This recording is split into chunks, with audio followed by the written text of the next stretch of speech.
How you doing, everyone? Maurice is here.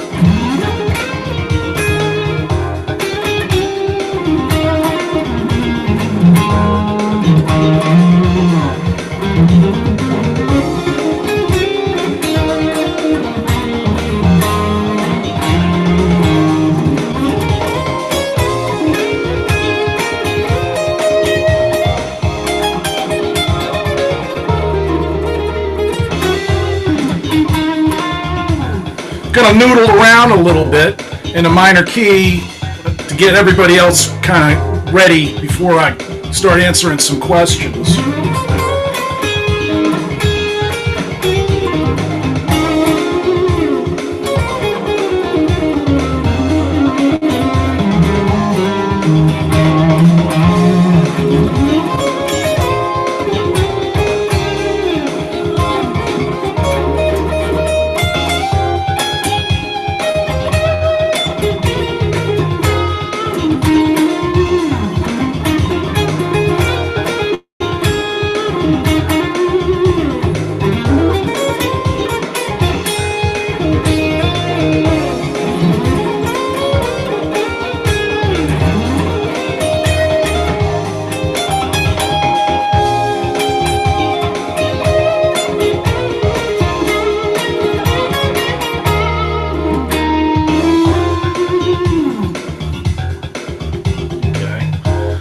So enough of my noodling.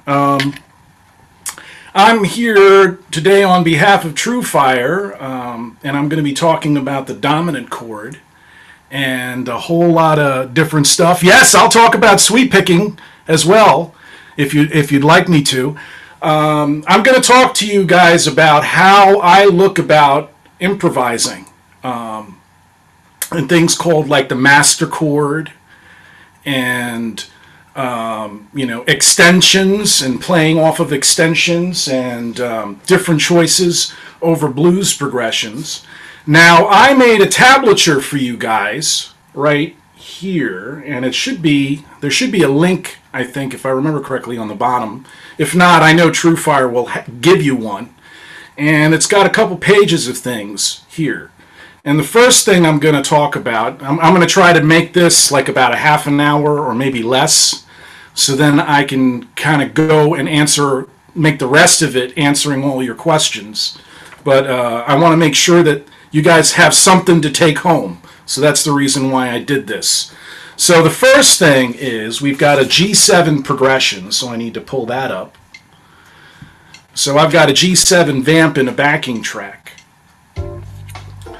And the first thing that, most people need to know, okay, first thing most people need to know is they need to know the G7 Arpeggio, because that's the best notes that you can land on.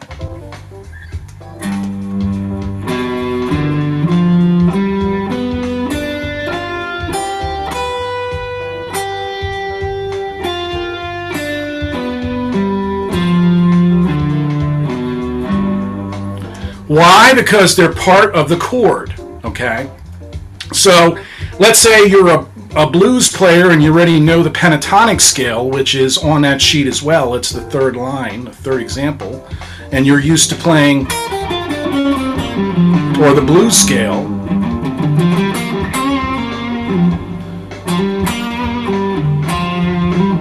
That all works good, but you can also start adding tones of the G7 Arpeggio. And there's one tone in particular that's not in that scale, which is the B.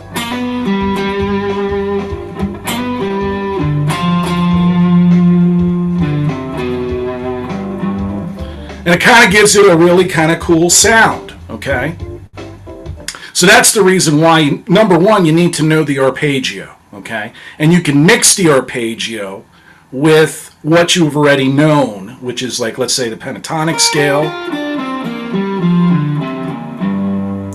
or the blues scale.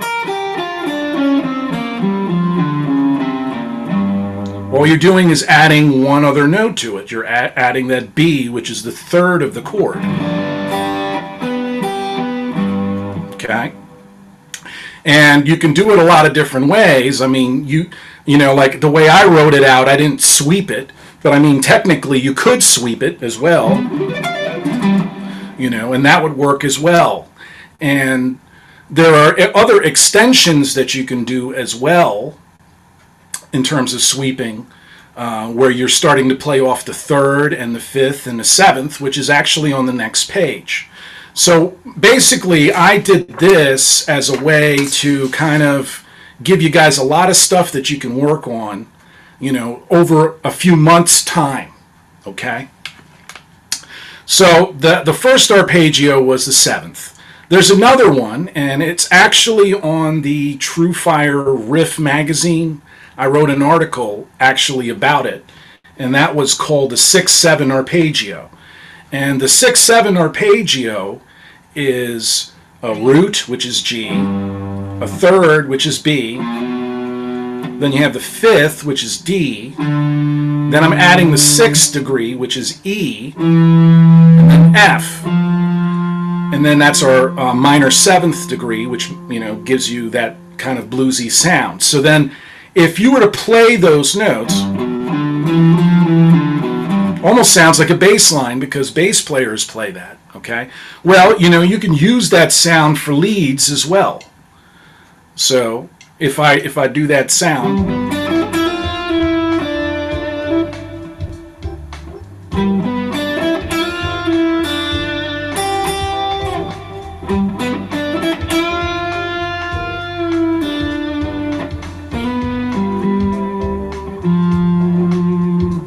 okay, and that gives you a totally different sound than the seventh by itself, you know. So the biggest thing is, oh, I'll definitely talk to you about how to improve sweep picking. That's actually what my next course is going to be about. It's focus on sweep picking. So I will definitely do that.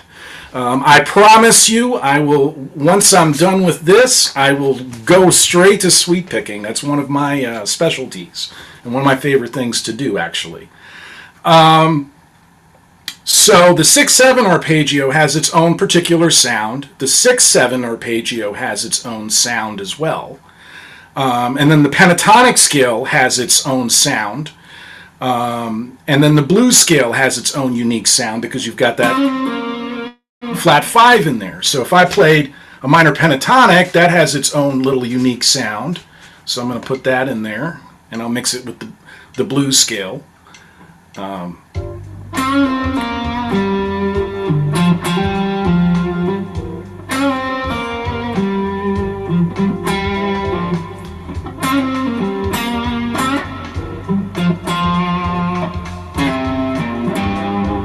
Okay.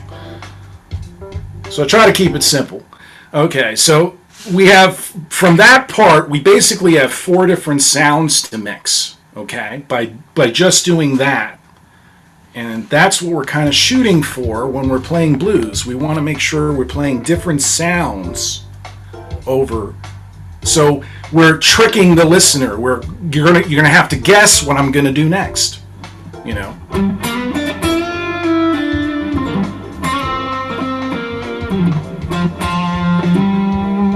So there I went from the 6-7 arpeggio to blues.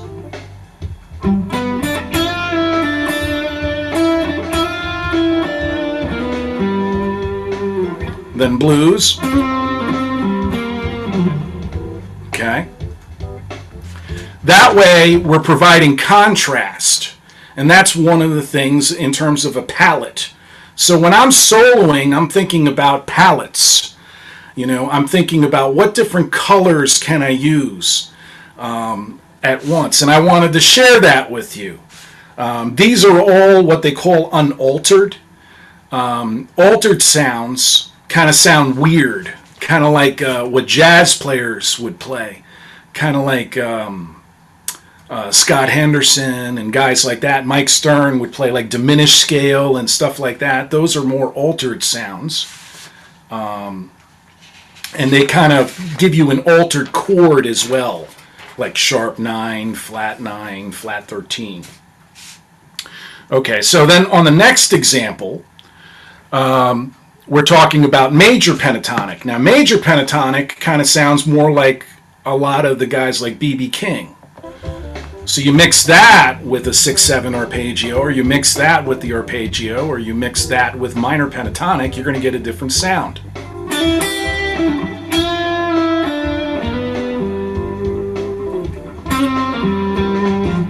So there I would play major.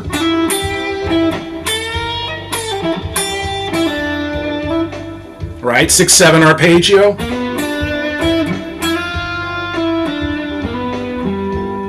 Blues. Okay. So there I've changed the palette a number of times, and it's kind of like changing channels. You're channel surfing through scales or sounds. Okay. So the major sound kind of reminds me of B.B. King. So when I'm thinking the major sound, I'm thinking, oh, well, you know, there's B.B. King. Oh, I love Robert Johnson. Okay, so my vocal, I'm distorting a little bit. Okay, thank you for letting me know. I'm going to try to talk a little bit softer. Then there's other sounds as well. You know, Pentatonic Natural Six is another sound. You hear guys like Stevie Ray Vaughan used it. You know, he used it when he was alive. But there were other guys who do. One of our TrueFire heroes, and one of my heroes, Robin Ford, uses it. And that's on the second page. And basically, it's a pentatonic scale with a natural six. So it's got pentatonic minor. And then one note changes.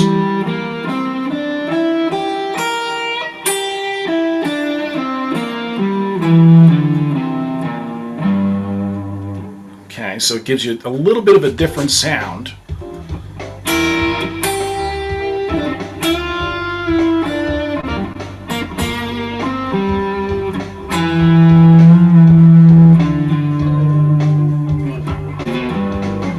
Okay, so that gives you a little bit of a different sound. Hendrix used it a little bit on Red House as well. So, you know, that's another palette, another thing in the palette. And then you have Mixolydian, which is, you know, a lot of people are like, what is Mixolydian? You know, for me, I'm kind of looking at it like a C major scale, but I've got to emphasize the arpeggio, which is what I showed you guys first. I've got to emphasize the G, the B, the D, and the F. And as long as I emphasize those notes, I'm going to get a really nice result as well.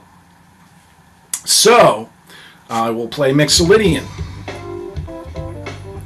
and I'll kind of joke around with it because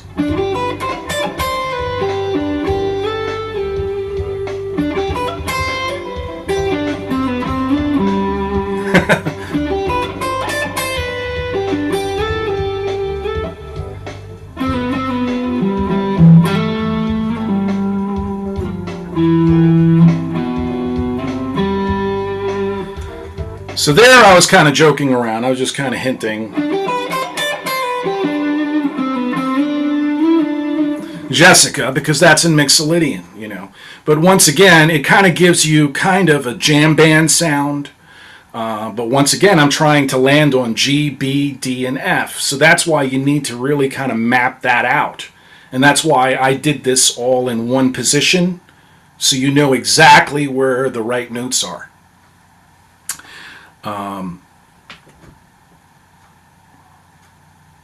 So I'm just making sure if there's any other questions. Okay, so then after that, we've got other scales that are kind of based off of Mixolydian or hybrids. They're kind of based off of the pentatonic scale. For example, if I take G minor pentatonic,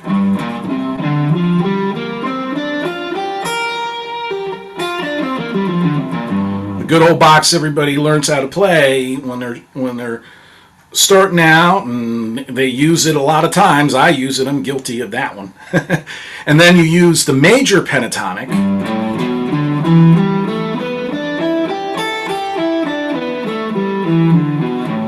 and you put both of those scales together, you wind up getting a scale called the Bebop Scale.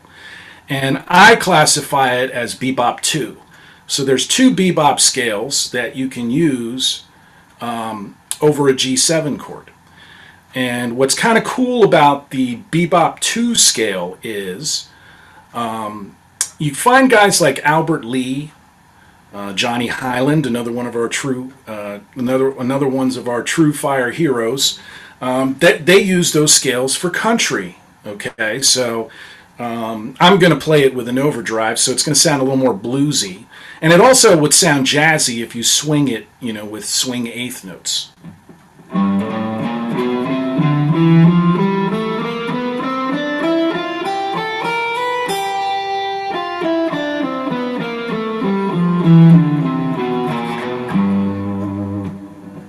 So it kind of sounds jazzy, and if you do it clean and you kind of change your tone around,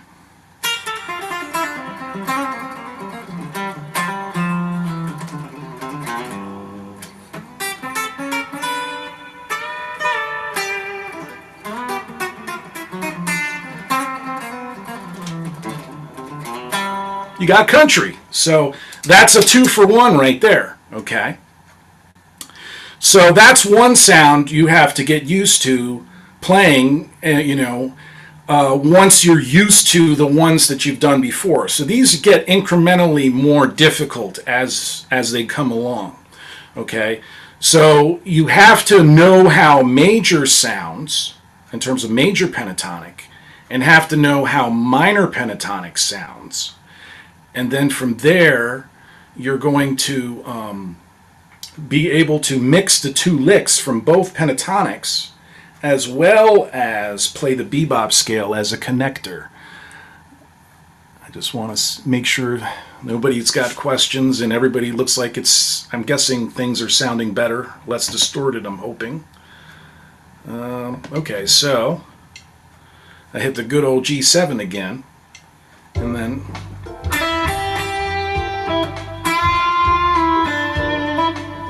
major, minor,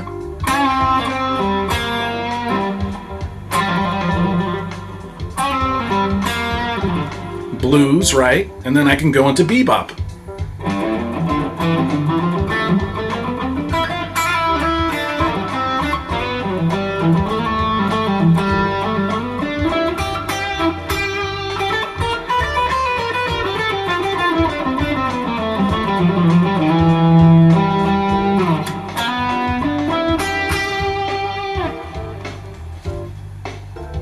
Yeah, so it does kind of have a little bit of a jazzy sound too, and it also has kind of a little bit of a country sound. So like in terms of jazz players that use it, for example, Wes Montgomery used it, George Benson used it, a whole lot of players actually used it. Joe Pass used it. And then in country, we mentioned Albert Lee and Johnny Highland, and a whole lot of other guys, you know, for sure Vince Gill, for example. And then in terms of jazz fusion, you'll have a lot of jazz fusion guys using it. You know, one of my other TrueFire heroes would be Larry Carlton. He uses that sound a lot as well. So, you know, that's why I wanted to kind of share it with you and kind of categorize, because that's the other thing. You really have to categorize these and get to know the sound really well. So when you're using it, you're like, okay, I'm playing minor, and now I want to do something different. I'm going to go to major. Or I want to do something different. I'm going to do Mixolydian. Oh, I'm going to do something different. I'm going to go into bebop. Okay? The last one in the bebop, how many notes are from root to octave? Okay, well, in the bebop, you have the first bebop that I gave you, you have actually 8 notes. So you have a root, which is G, then you have A, B flat, which is your flat third, B, C, which is your fourth, D, which is your fifth, E, F, and G. So that makes 8 notes. 1, 2, 3, 4, 5, 6, 7, 8, and then we go back to the octave. So we've got an 8-note scale there. And the second bebop scale, which is on the bottom of that sheet as well, is going to be 8 notes, but it's going to be a different combination of 8 notes. That 8 notes is going to be root, which is G. Then we've got A, which is going to be the second degree, and then B, which is the third degree, C, which is the fourth degree, D, which is the fifth degree, E, which is the sixth degree, F, which is the minor seventh, and then we have the major seventh, F sharp, and then we have G. And that gives you that.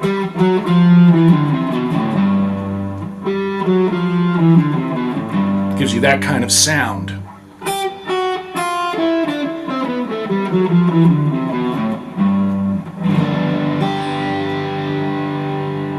So it's kind of jazzy, and in terms of people that use it, I mean, Larry Carlton's once again going to be one of them. Joe Pass, absolutely. Wes Montgomery, George Benson, but you also have saxophone players. I mean, Charlie Parker was the guy who came up with it. So I mean, this stuff was coming out of saxophone players in the 50s. So you know, and once, you know, you had guys like Joe Pass and George Benson, you know, listen to these guys and figure it out, you know, and we just keep passing on this knowledge. And now we've got the internet, which makes it even better because it's exponential now.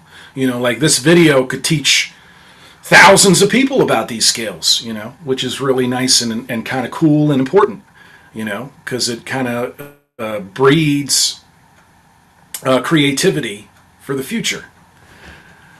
So that's another 8-note scale. Jeff, can you give a link to the sheet if you haven't already?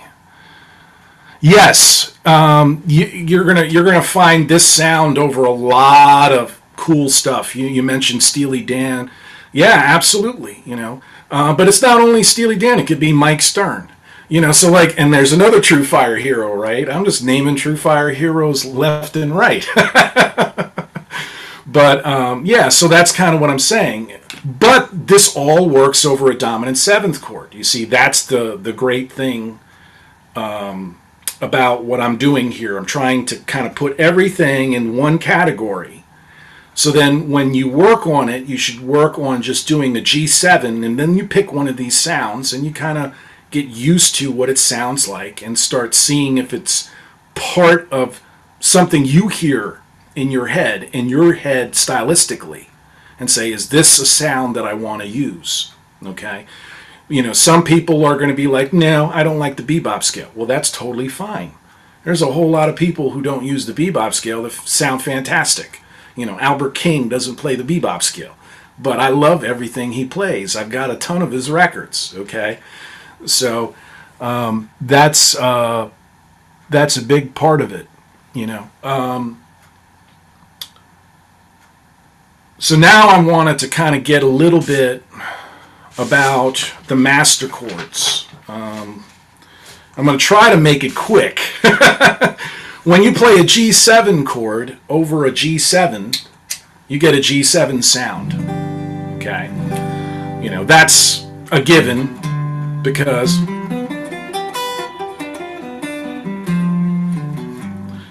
those are all the notes you're playing. An arpeggio basically means broken chord in Italian. So that's where that comes from. Now, if you're playing a 6/7 arpeggio, you're kind of getting like a 13 sound. So you get... sounds like a kind of a 13th sound. Okay,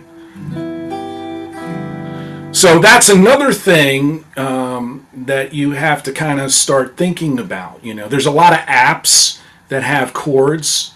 You know, so like you could just play that one chord, like a G13, and then play that sound and see if it works for you. You know, because that's part of that master chord. It's what it's going to give you if you play a G7 and that sound together. If I play G minor pentatonic, you generally get kind of like a G 7 sharp 9 sound, which is kind of like the Purple Haze chord, you know.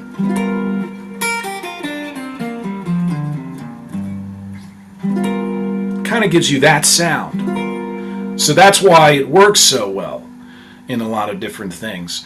If you play the blues scale, it's going to give you that with a sharp 11. So that high note's kind of a little wacky, but it's in there. You can kind of hear it, that it's in there. And that's what differentiates, because like when the ear's listening to things, that's what differentiates the solo, because we're playing hidden chords in it, okay? So then on the next page, we have the major pentatonic, and that's kind of like a 6/9 sound. So it kind of sounds like that, which is basically a pretty big Chet Atkins sound, for example, or country sound, western swing. Oops.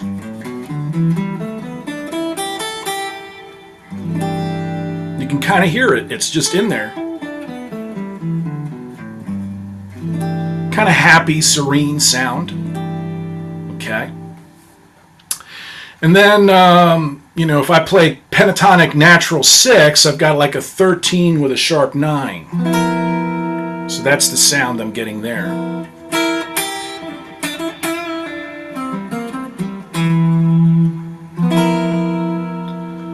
You can hear that it's different.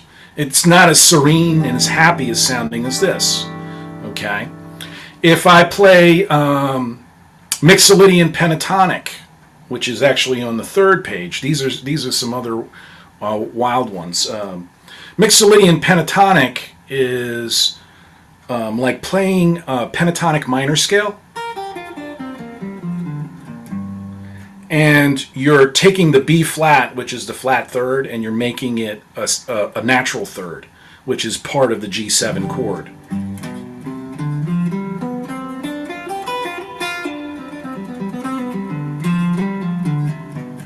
And it gives you that kind of sound. Now what's cool about that is, like, if you hear Jeff Beck, he's used it. Jan Hammer used it as well.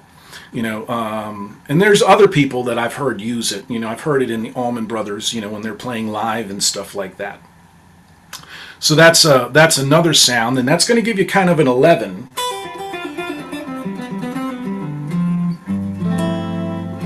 That should be like that. There we go. So it's going to give you that.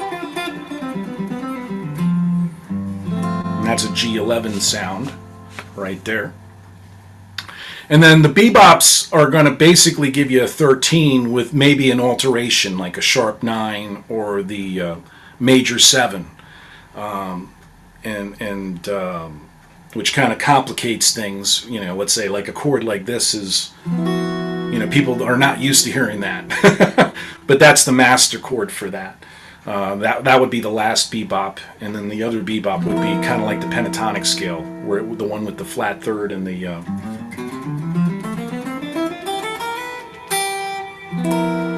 it's going to give you that sound.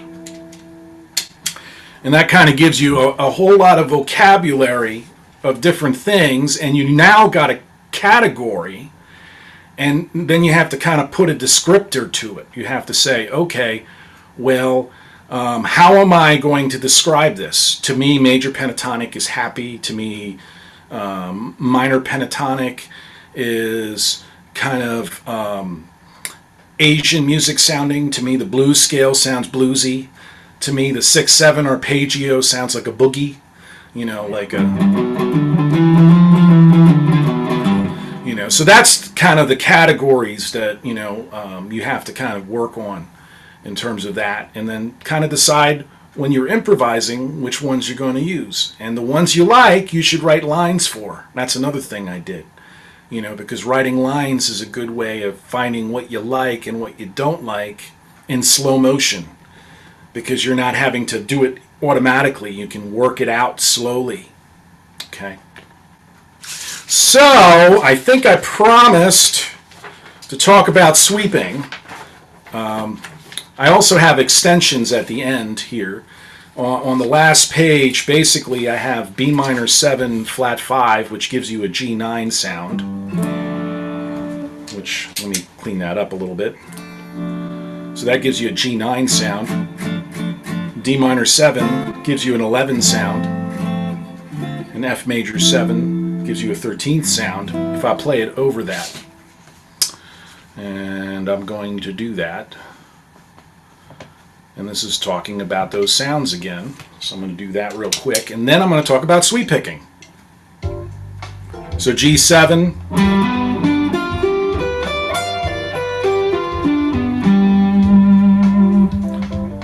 Sounds good, but it just sounds like the chord. So it's not anything surprising. You know, B minor 7 flat 5.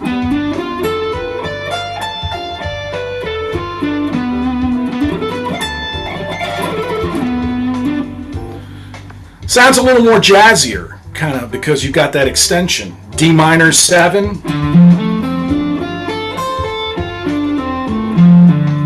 See, the higher we go up, the more jazzier it begins to sound. So that sounds like the 11. And then we have F major 7. That sounds like a 13th.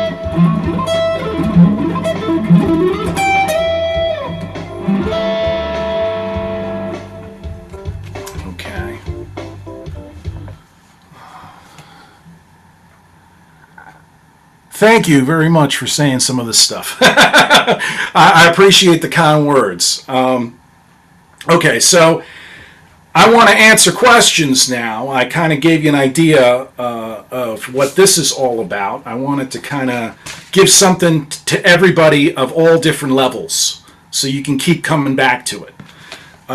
In terms of sweep picking, I've had a lot of people ask me questions about it, and I'm going to probably aim this camera a little bit lower. Let's see if that works.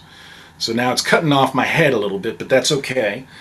One of the things that I do is I'm starting on the neck pickup more or less, and I'm dragging my pick, and when I get to the end, I'm usually somewhere near my middle pickup, okay?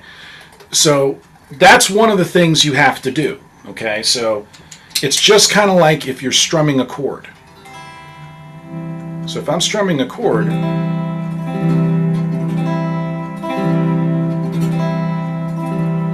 so that's the first thing I tell people about sweep picking. It's like, okay, if you want to learn how to sweep, you have to get used to. Now, there's a lot of people that want to go straight, like that, and they get caught up on the upstroke. That's the reason why, because they're going straight this way as opposed to going diagonal, which is the natural flow of the arm. Okay? So that's number one. So that's the thing you have to think about at the beginning. Number two is, I always start small and I get big. Okay, so let's say, for example, I want to work on sweeping. I would start here. Let's say I'm going to do an A major arpeggio, just to kind of illustrate. That would be all upstrokes.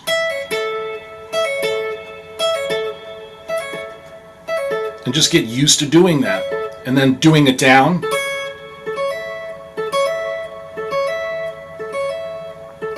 See how I did the hammer on and I did the pull off on the way back? But do you see how my hand is also going like this? See, that's the other part of it, okay? Once I have that, that's when I start adding an extra note.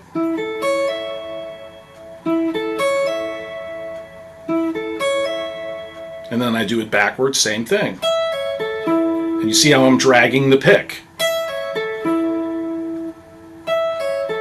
And I'm dragging the pick diagonally. So once I get used to each movement separately, I'm not trying to do the whole thing together at once. I'm trying to do just going up in pitch or down in pitch. Okay?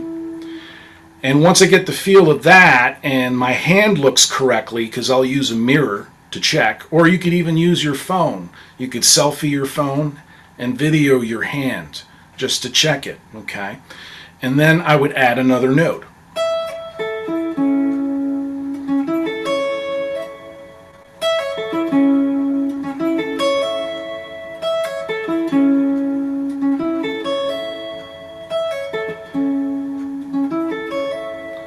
And then I would add the last note.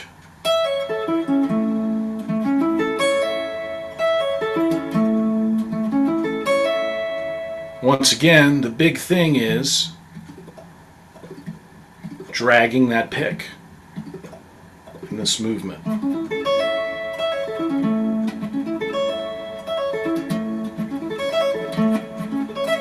And then once I have that, then I would try to put it together. So I went really incrementally slow for sweep picking, you know, and then that would be a level 1 sweep. And level 1 means that you're going one direction and then another direction. I do sweep picking in different ways where I might be picking notes in between, because you can sweep pick scales as well. You know, there are different levels of sweep. In the way I teach, you have different levels of sweeping. So level 1 is directional, and then level 2, let's say, would be something, let's say if I'm going to do, well, I could take that same arpeggio and add hammer-ons to it. So if I add a hammer-on, so now I made it F minor 7 because I added the F sharp to it. So to me, that's kind of a level 2. It's kind of going another step further because you have to time the hammer-ons with your picking. And then level 3 is when you start picking in between.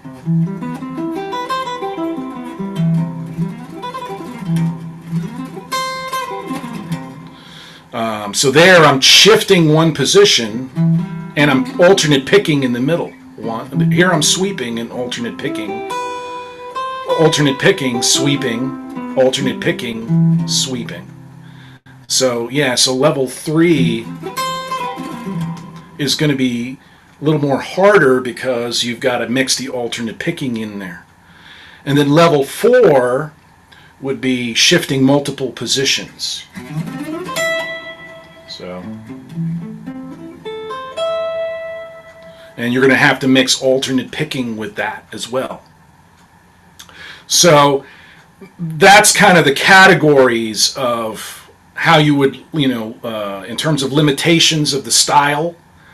But there's cool things. I mean, even if you just know level 1, you can do a lot of things with it. You know, for example, you can take triads. Let's say, for example, I'm doing the key of C. Okay, so here's my triad, here's my C chord. So it's just kind of like a baby F chord, you know, and I call it a baby F because it's smaller than the full F. So it's like a baby F. It's little tiny small. And I'm doing it here. And I would go down, up, up. You know, so that would be you can use triads. And let's say I would go to, I'm going to make it a Mixolydian progression. So it's going to be C, going to B flat.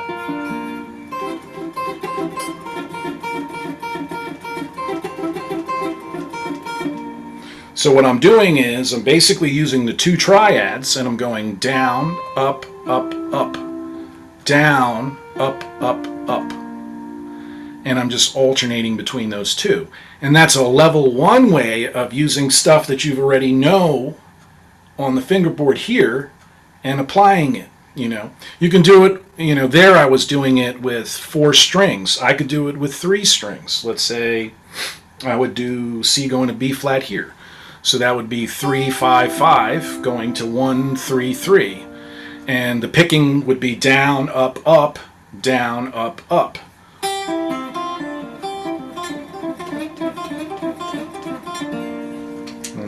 overdrive on.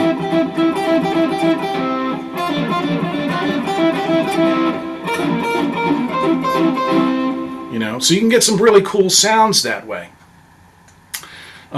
You know, and then you can also do more complicated sweeping as well. You know, let's say if you're doing a major 7.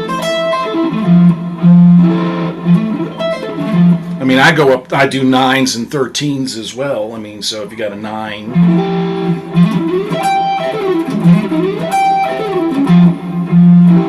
I can do 11s, 13s.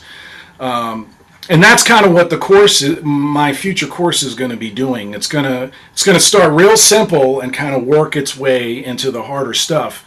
I like to kind of do courses where everybody gets a little bit of everything and they've got stuff that they can work on in the future. So it's not just one thing at one level. I like to kind of mix it up. Maybe because I'm just too musical ADD. So let me see. Any questions? Let me start asking some questions to you guys, and let's see if I can get some answers. I'm going to get some answers out to you guys. So number one would be any questions about any of the stuff I've given. Let's see. I'm going to take a look and see what else I've got up here. Oh, it's been lagging. I'm sorry.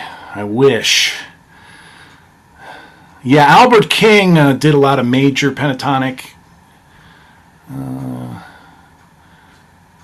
Yeah. So nobody's got any questions, huh? Okay, well that's cool. Another thing that I think about when I'm doing this kind of stuff in terms of categories is when you're listening to music, you basically have 3 categories, okay? And then there's subcategories, of course.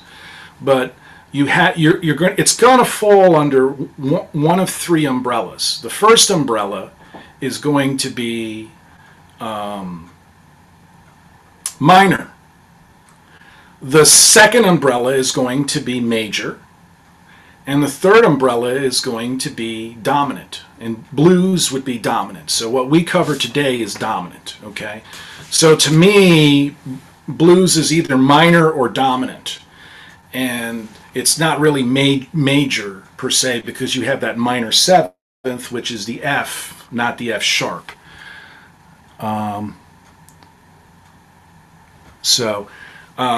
Well, I'm glad you don't have any questions. That means I was trying to be as thorough as I can. I mean, that's important. So, you know, let's say if I'm listening to Black Magic Woman, you know, that's a minor sound. But let's say I'm listening to Albert Lee, that's dominant. That's a dominant sound. If I'm listening to, you know, Jessica by the Allman Brothers, that's a dominant sound. And let's say I'm listening to James Taylor, that would be a major sound, for example. Or Jim Croce, that would be a major sound.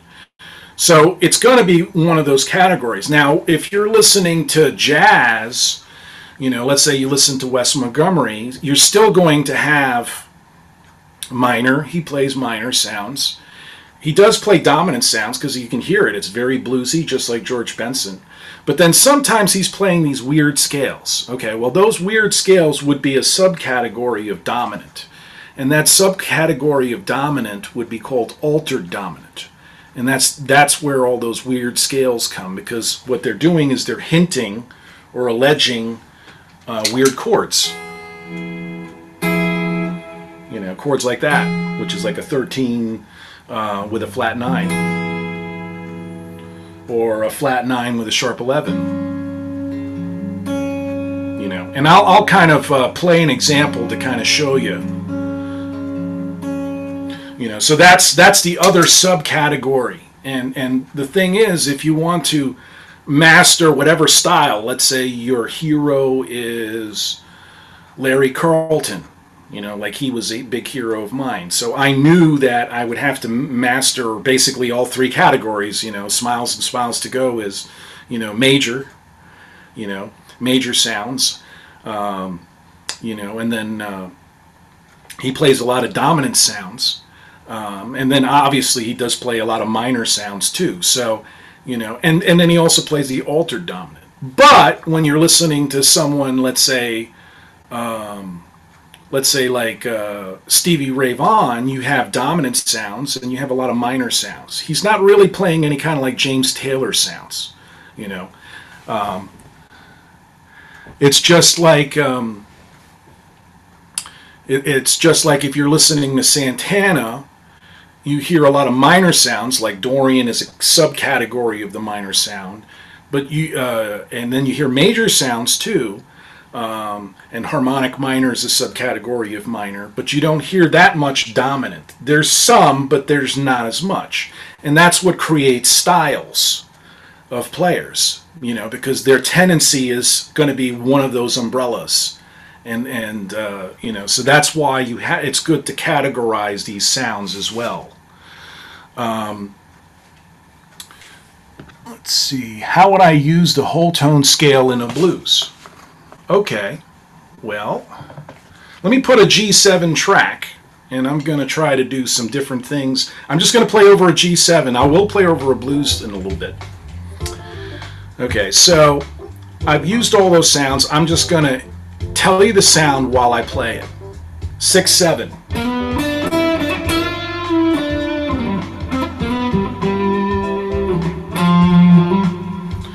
Diminished.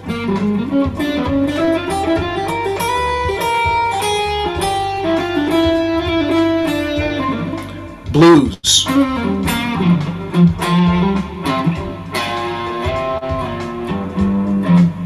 Okay, bebop.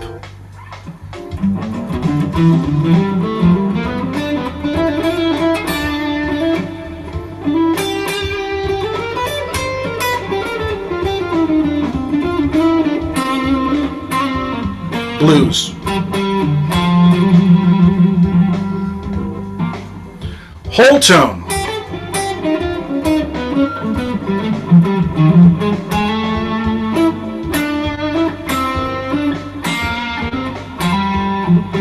Minor pentatonic. Whole tone.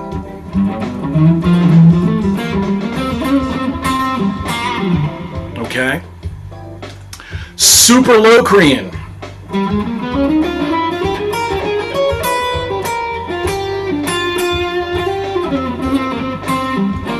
Pentatonic minor. Blues. Okay. Arpeggio. Bebop.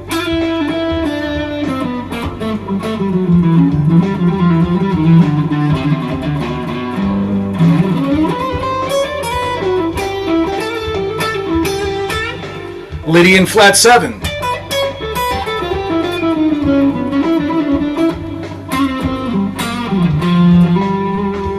Pentatonic.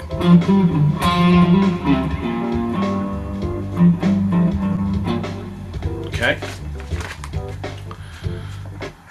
Yeah, so to me, all of those are different categories, you know, and I would work on just doing it over the vamp and mapping out.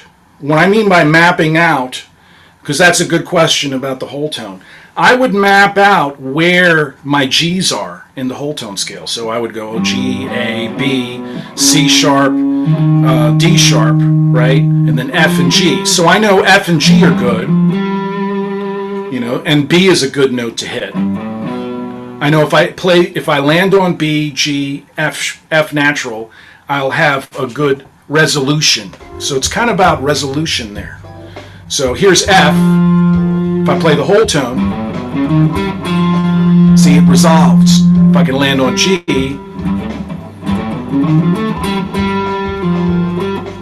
resolves. But if I play, it doesn't sound like it needs to go somewhere, okay? So that's the reason why identifying the arpeggio, which is what I did earlier, and saying, okay, G, B, D, and F, those are my important notes, and then knowing where those are in that particular position is so important. So I hope that answers your question.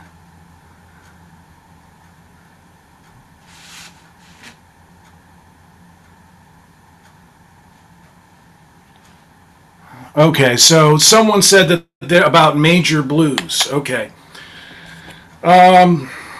Okay. If you play a major scale, it gives you a particular sound. Okay, so I'm playing G, A, B, C, D, E, F sharp, G. Okay, so here's my F sharp. Okay. And a good characteristic of the major scale sound is joy to the world. Joy to the world, the Lord is come. Forgive my singing, but you get the idea. If you play a major scale down, backwards, it's joy to the world. Okay, here is my G chord. Okay, it's got the notes in that scale. Here is my G major 7. Okay, I've got that F sharp inside it. Well, here is my G7. Okay, I've got an F in there. Well, that's not a major scale. So that's the reason why it's dominant, because you have a major third, a perfect fifth, and a minor seventh, not a major seventh, because the major seventh would be F sharp. So that's the reason why I categorize it as G7 is dominant. Now, if you want to call it major, you can call it whatever you want, but that's the reason why I call it that way. And there's a lot of theory books that would probably agree with me on that. So that's the reason why I say that there is no major blues, because you can't play the major scale that way. You can't play a G major scale over a G7. It just won't sound as good. If I play that F sharp over that G7, it's not going to sound too good. Doesn't sound too good. Now, if you use it in the bebop scale and you land to the F, that's fine, it'll work. See? Works nice when you land to F. So that's the reason why. Okay? I don't like to split hairs, though, you know what I'm saying? So don't get me wrong. Yeah, it's semantics, I don't like to split hairs, but you can categorize it whatever you want. The biggest thing is make sure you know what that sound is. That's the biggest thing. That's the most important thing, knowing what that sound is and being able to categorize it. You can categorize it as a color. That would be fine. I heard Miles Davis did that, so that's fine. Okay. Let's see if there's any other questions in here.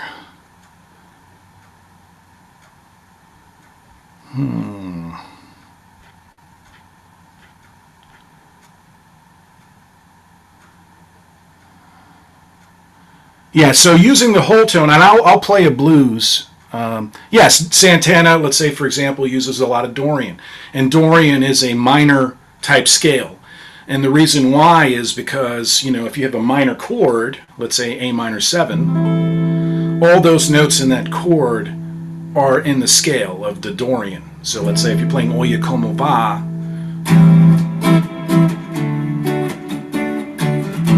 you've got A, B, C, D, E, F sharp, G, A. And the chord is going to be constructed of A, C, E, and G. So you have all those notes in there. And that gives you a color. A specific color. And actually, if you guys want me to do the minor category live, let everybody know. Let people know at TrueFire. I'll do it. I promise. But let everybody know at TrueFire that you like me, and I'll be more than glad to come back and do that. Yeah. So when I play blues, which is the next thing I'm going to do, when I play blues, I kind of try to mix the old approaches, playing pentatonic and different kinds of pentatonic, and the arpeggios with, ones like Bebop Scale and, altered scales and things like that. So, let's see if this is the right one. Nope. There we go. So let me get the jam track going.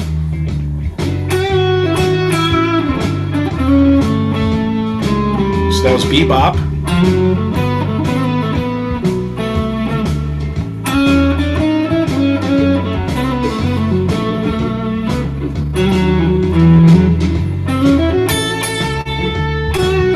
Six, seven, major, Pentatonic Natural Six, diminished,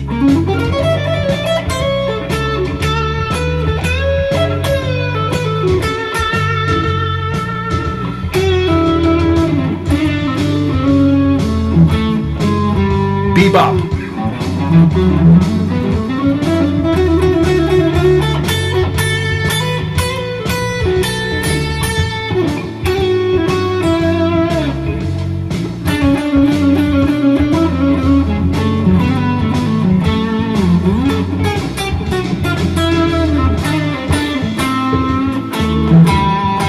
minor pentatonic,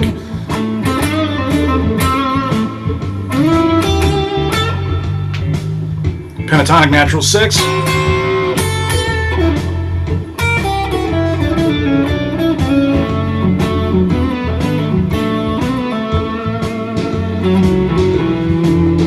so I'll make a melody.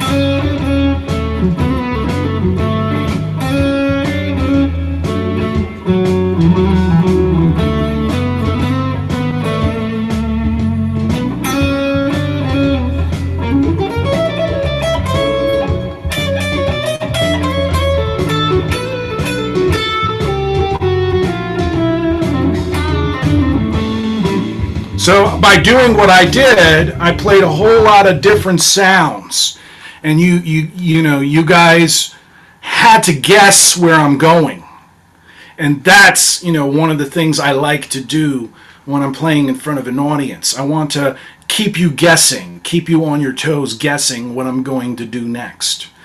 And I think that's a good way of providing contrast, which is the reason why I did all of this. So, and the reason why I did it first over one chord is you have to master one chord before you can do the others. Now, the good news is if you do this and you master G7, and let's say you're doing a G7 blues, this will work, all of this will work over the one chord and the four chord. Okay, I'm sorry, the one chord and the five chord. I'm sorry. Once again, one chord and a five chord will work nicely. Over the four chord, you have to transpose this. That's where things change. Okay. Generally, when I play over a four chord, I'm going to be intentional about it and really try to hit that. And the reason why is, if I play a G7 chord, I've got a G, a B, a D, and an F. So I've got a B note in there. But if I play a C7 chord, I've got a B flat in there. So B to B flat is a big difference. If I play a B with this B flat, it's not going to sound good. It doesn't sound too good. Maybe if you want to play movie music, it'll sound good, but not for anything else. So that's the reason why when I'm playing over the four chord, I've got a B flat in there. So I have to kind of change my sounds a little bit and kind of move them to the four chord. But then over the five chord, a D7 chord, I can still get away with playing all of these sounds. Or you got choice two. And choice two would be transposing these to D, which you can do as well. Like if I do a 6-7 arpeggio, let's say I'm doing a G blues, and I'm going to do it unaccompanied, and I do a 6-7 arpeggio idea.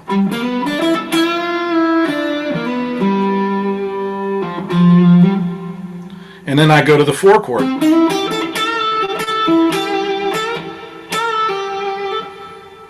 then I'm back to the one chord. And then I've got 5, 4, back to 1.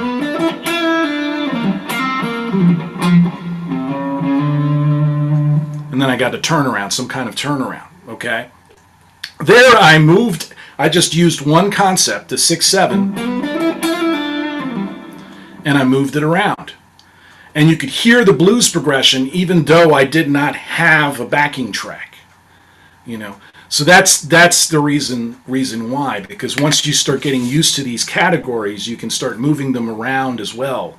And that'll provide different contrast as well on top of what you did here. And it gives you another level, which is really cool, you know. Let's see. I'm trying to see if there's any other questions. I want to make sure I answer all you guys' questions, because, you know, that's really important for me. It's the same thing, like a lot of people say, well, how can you get away with playing super Locrian or some of those scales that I did over that blues, right? And it's like, once again, it's knowing that G7 arpeggio really well, or knowing the chord progression really well and saying, okay, well, C7 has those notes in it, and knowing that arpeggio and how it looks there, and knowing that those are my resolution points. You know, that's kind of how I look at things, you know. Everybody looks at things differently. Now, will it work for you? It might. It works for me, and I wanted to share it with you. Everybody's got a different style, and they've got to find their own voice. But I wanted to kind of, you know, there are going to be like-minded individuals out there who'll say, yes, this clicks for me. And that's the reason why I wanted to share it. Okay, I'm glad. I've had a lot of people saying yes. Okay, well, I'm glad that you're kind of seeing that approach. My approach of practice is beneficial to you, you know. And like I said, do it slowly, you know. There's no hurry here. There's no rush in terms of doing this kind of stuff. The most important thing is, like, first getting the mechanics. So you say, okay, well, I've got the mechanics. I know where it looks like on the fingerboard. I can play it. Okay, so that's level one. Level two is, you know, playing it and not having to think too much about it, okay? Then level three is hearing it and categorizing it and saying, okay, this is a sound that I like, you know, and it sounds like this, okay? So then, you know, when you're improvising, you can say, oh, well, I want to put this 6/7 sound in there because it sounds like a boogie. Or I want to put this altered sound in there because I want it to sound like John Scofield, you know. What book would I recommend to expand those ideas? Okay. That's a tough question there. I would say that you probably, I would recommend first anybody who plays this and really loves this and wants to know the nuts and bolts of how this works, to start working on learning some music theory. So, like, if you haven't already, you know, there's a lot of places online and YouTube channels. I'm sure there's courses on TrueFire as well that cover aspects of music theory. There are textbooks like the Levine book, the Master Theory series. I would start with the Master Theory series and then go to the Levine book, which is a jazz book, and then go into the Jaffe book, which is they're both jazz theory books, and they kind of go a little bit more elaborate than further than what I've gone here, because I've only got a limited amount of time to do that. Well, I'm glad that you find value in it, that you're going to watch it again and again. That's exactly my goal. My goal here is to give so many different little kernels of knowledge. You can keep watching it over and over again and get something extra out of it. Yeah, so I would probably recommend it in that order. It would be Master Theory series, and they're workbooks. They're pretty cheap, actually, on Amazon. And then I would probably go for like the Levine Jazz Theory book or any jazz theory book. They generally do cover those things. They usually do cover, they talk about the Bebop Scale and stuff like that. You have to remember that exponentially, music has been shared exponentially.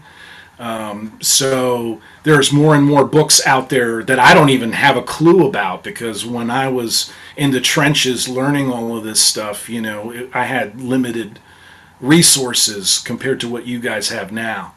You know, so I had to think a very methodical way of how to do this and how to make everything connect and make sense in my brain. So that's the reason why I did that. In terms of the sounds that I did over that blues, I was playing over the A7 blues. There was one sound I did diminished arpeggio, and I even put harmonic minor over the F sharp 7. And then it goes to B minor and then E7, which is a 2/5. So that one was kind of a jazzed up blues. I forgot to mention that, so that's why I'm mentioning it. Let's see. I just want to make sure if there's any other things or questions